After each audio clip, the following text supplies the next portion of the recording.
ఎన్టీఆర్ జిల్లా జగ్గయ్యపేటలో ఎస్ఎఫ్ఐ ఆధ్వర్యంలో విద్యార్థులు భారీ నిరసన ర్యాలీ నిర్వహించారు. గత 2 నెలలుగా నిరసన కార్యక్రమాలు నిర్వహిస్తున్న ప్రభుత్వం ఈ విషయంపై నోరు మెదపట్టలేదంటున్నారు. ప్రభుత్వం వెంటనే విద్యార్థుల సమస్యలను పరిష్కరించి పెండింగ్ లో ఉన్న 64,000 కోట్ల రూపాయల స్కాలర్షిప్ నిధులను చేయాలని డిమాండ్ చేస్తున్నారు. సెప్టెంబర్ 6న చెలో విజయవాడ కార్యక్రమం నిర్వహిస్తున్నట్లు తెలిపారు.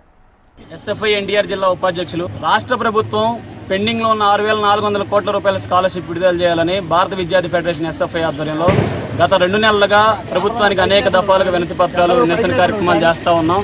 కానీ ఈ రోజు వరకు కూడా ప్రభుత్వం పట్టించుకున్న పాపన పోలేదు. ఈ రోజున జగ్గయ్యపేట పట్టణంలో 2 డిగ్రీ కళాశాలల్లో 100 మంది విద్యార్థులు స్కాలర్షిప్లు రాక ఇబ్బందులు పడుతూ ఉన్నారు. ప్రభుత్వం ఇప్పటికైనా స్పందించాలి. రానున్న రోజుల్లో ఈ ఉద్యమాన్ని ఖచ్చితంగా ఉధృతం చేస్తాం. సెప్టెంబర్ 6వ తారీఖున చెలో విజయవాడ కార్యక్రమానికి కూడా వందలాదిగా విద్యార్థులను తరలిస్తాం. విద్యార్థుల సమస్యను ప్రభుత్వం పరిష్కరించాలి.